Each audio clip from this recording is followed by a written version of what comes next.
would suggest. Now, Jennie, come and stand in front of the microphone. Thank you. Hello.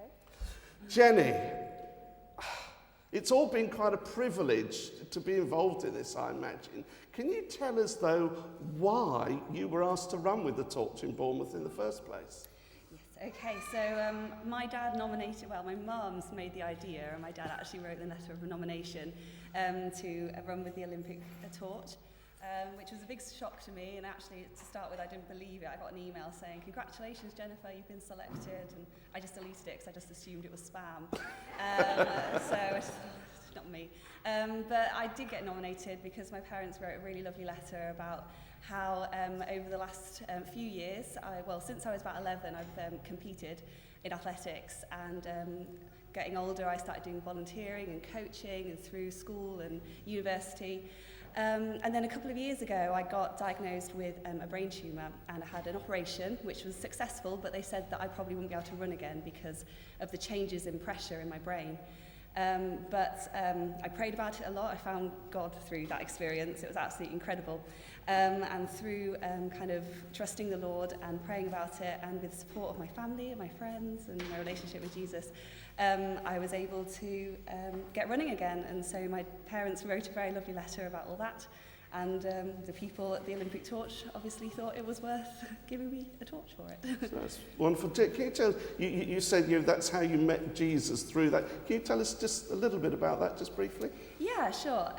So I mean, I know a lot of you. I've known a lot of you for a lot of years, about 15 years. But I went away from the church through my early adolescence. And I just felt that God, I've always kind of believed in God, but I didn't really feel that he played a part in my life, that it wasn't anything that I needed. And then this experience I had a couple of years ago with my diagnosis. Sometimes I think you need something that's so much bigger than you to kind of shake you out of. For me, it was a pride thing. I just felt that I was good on my own. I didn't really need God. And so it was just an amazing experience to be humbled to such a place where all I could do was pray, because my health and my fitness and my ability to look after myself just wasn't doing it anymore.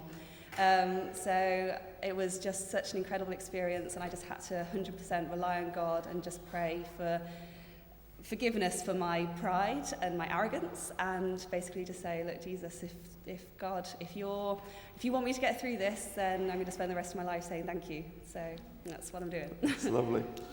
Jennifer, it was just 24 hours ago, yeah.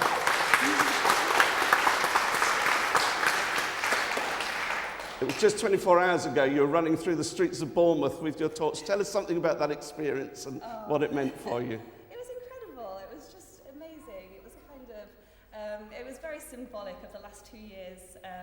There's been real highs and real lows, and so for it all to come together, my family came down. Lots of my friends from the church that I've joined now in Bournemouth were there. I'm a teacher, so a few of my students found out and they came along to support.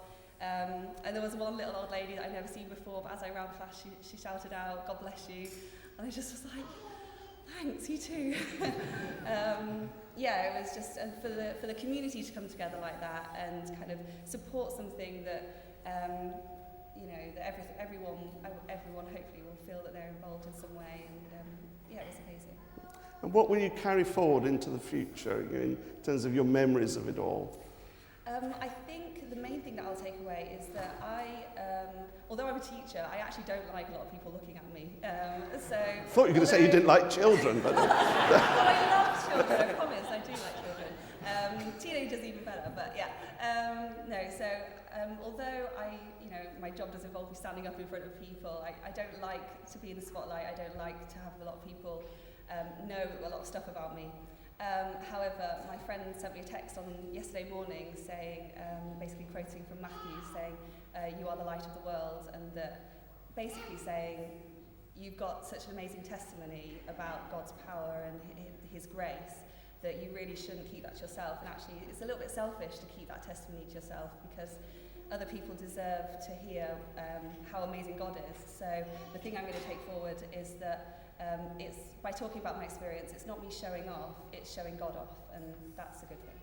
That's wonderful, Jennie, thank you. Let's give her another round of applause.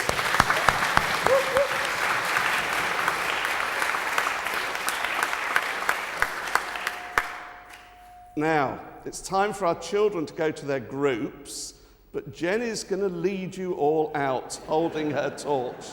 So, Jenny, if you'd like to just stand at the front there, and children, if you'd like to get to the end of your pews, and as Jenny walks down, if you'd like to just join her and follow her out, and you can go off to your group. So, thank you, Jenny. And as they go, we stand and we sing, "Blessed be your name."